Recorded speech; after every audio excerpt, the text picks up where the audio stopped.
Hey guys, Clint and Katie here from Butcher Boy, back in the kitchen. Today we're going to show you an awesome way to cook a steak inside.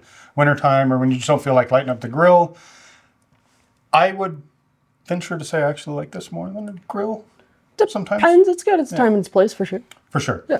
But we're going to do a butter basted steak. Katie's going to talk about that. So got a Choice New York from Nebraska beef, beautiful steak. It's been out for about an hour and a half at room temperature.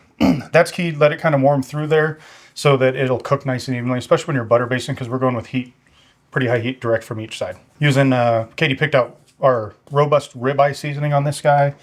Whatever flavor you like, salt and pepper is always awesome. Robust ribeye is great on steaks. So pick your favorite. We don't judge. And from there, we're going to butter baste, Katie. We're going to go straight into this pan. All right, guys. So we're going to start with just a little bit of butter in that pan. Make sure that pan is piping hot. Get it all in there.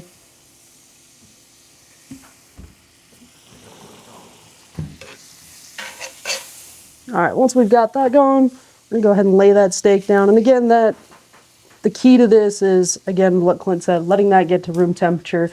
That's going to make all the difference. If you put a cold steak in there, it's just going to tighten up those muscles. It's not going to cook as well. It's not going to be as great. So while that's rolling, we're going to go ahead and add in a little bit more butter. I think one of the keys to a good butter basted steak is good butter. Kerrygold. Absolutely. Is what we're using today. Salted butter. Salted butter. Correct. Yeah, absolutely. All right.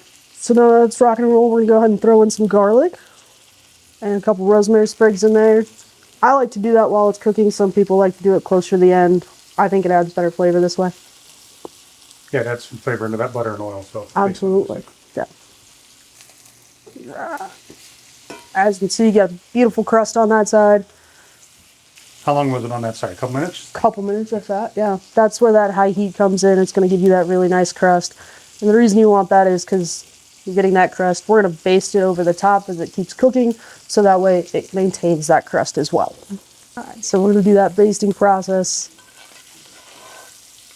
And I'm just tilting that pan just to get that butter on top.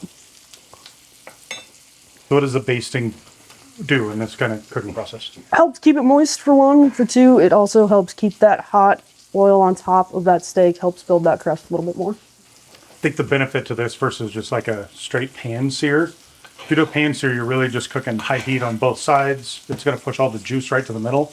When you're butter basting as it's cooking, as Katie said, that hot oil or hot butter on top is going to kind of keep that temperature moving evenly through. So it doesn't take too long. Overall, the steak's 8-10 minutes, depending on how you like it done, how thick it is. You come out super.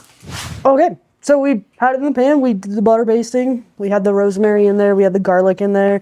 Now we're just going to go ahead and slice it up. Again, just a few minutes on each side. Let it rest when it comes out of the pan. You know, you want that, I always say at least 5 minutes, but I always go about 7 to 10. So once we've got it sliced up, we're going to do a little roasted garlic steak butter on there because that's beautiful for finishing and just adds some great flavor, really enhances it. And again, Clint's go-to favorite is always a little Maldon sea salt on there as well. Can't go wrong. Perfect steak. Absolutely.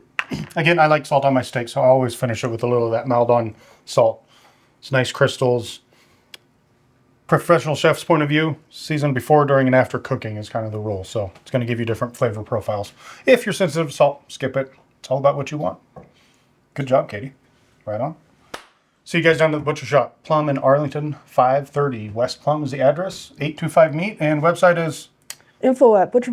No. That's the email. And the website is butcherboyreno.com. Right on. We'll see you soon.